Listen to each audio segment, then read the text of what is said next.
Selamat pagi buat kita semua, semoga dalam keadaan sehat selalu dan tetap semangat. Kembali lagi berjumpa dengan saya di dalam bidang studi pendidikan dan kewarganegaraan di kelas 10. Pada materi yang sebelumnya sudah dijelaskan mengenai nilai-nilai praktik Pancasila. Dan pada pertemuan kali ini kita akan melanjutkan pembahasan mengenai kewenangan lembaga-lembaga menurut Undang-Undang Dasar Negara Republik Indonesia tahun 1945. Pada bab ini ada 4 poin materi yang akan dipaparkan. Yang pertama, suprastruktur dan infrastruktur sistem politik Indonesia. Yang kedua, lembaga-lembaga negara menurut Undang-Undang Dasar Negara Republik Indonesia tahun 1945. Yang ketiga, tata kelola pemerintahan yang baik. Dan yang keempat, partisipasi warga negara dalam sistem politik Indonesia.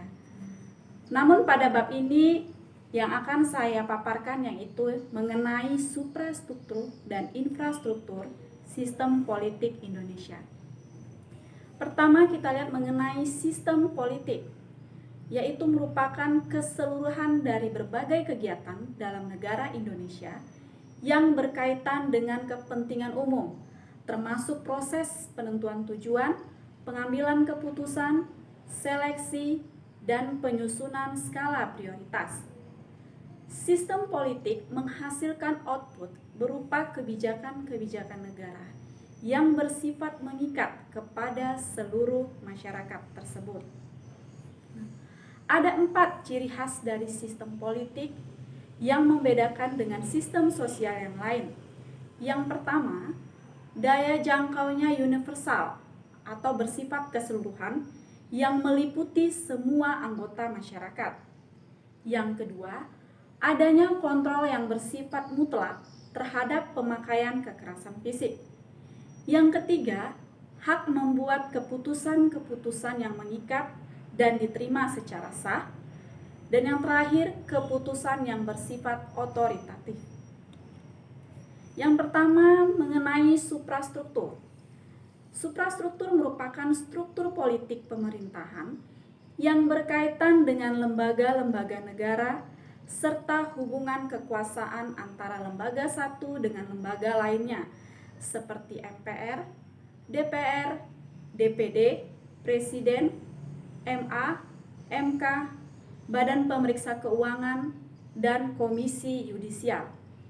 Sedangkan infrastruktur itu merupakan kelompok-kelompok kekuatan politik dalam masyarakat yang turut berpartisipasi secara aktif. Kelompok-kelompok ini dapat berperan menjadi pelaku politik yang tidak formal untuk turut serta dalam membentuk kebijakan negara. Infrastruktur politik di Indonesia meliputi keseluruhan kebutuhan yang diperlakukan dalam bidang politik dalam rangka pelaksanaan tugas-tugas yang berkaitan dengan proses pemerintahan negara. Pada dasarnya, organisasi-organisasi yang tidak termasuk ke dalam birokrasi pemerintah merupakan kekuatan infrastruktur politik. Dengan kata lain, setiap organisasi-organisasi non-pemerintah termasuk kekuatan infrastruktur politik. Di Indonesia, banyak sekali organisasi atau kelompok yang menjadi infrastruktur politik. Ada 4 klasifikasi kekuatan infrastruktur politik. Yang pertama, partai politik. Merupakan organisasi politik yang dibentuk oleh sekelompok warga negara Indonesia secara sukarela atas dasar persamaan kehendak dan cita-cita untuk memperjuangkan kepentingan anggota masyarakat, bangsa dan negara melalui pemilihan umum dan pendirian partai politik oleh adanya kepentingan persamaan cita-cita politik dan persamaan keyakinan keagamaan. Yang kedua, kelompok kepentingan. Kelompok kepentingan ini merupakan kelompok yang mempunyai kepentingan terhadap kebijakan politik negara. Kelompok kepentingan bisa menghimpun atau mengeluarkan dana dan tenaganya untuk melaksanakan tindakan politik yang berada di luar tugas partai politik. Sering sekali kelompok ini bergandengan erat dengan salah satu partai politik dan keberadaannya bersifat independen atau mandiri. Nah, untuk mewujudkan tujuannya, tidak menutup kemungkinan dapat melakukan negosiasi atau mencari dukungan kepada masyarakat perorangan ataupun kelompok masyarakat.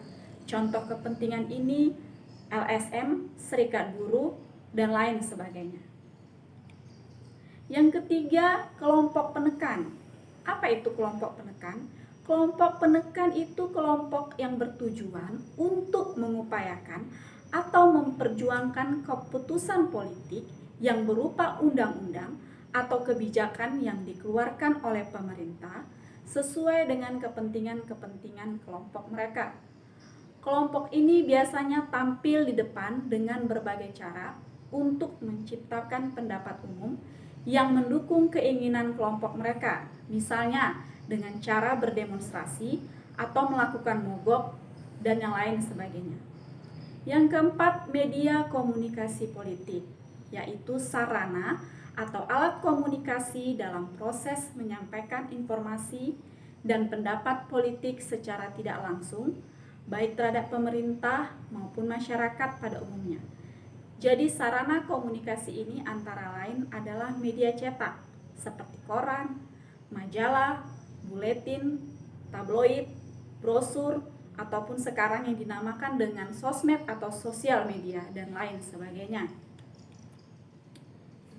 Demikianlah yang dapat saya sampaikan pada materi kali ini, dan pada pertemuan selanjutnya semoga kita semua dapat memahaminya dan dapat mengaplikasikannya dalam kehidupan kita sehari-hari.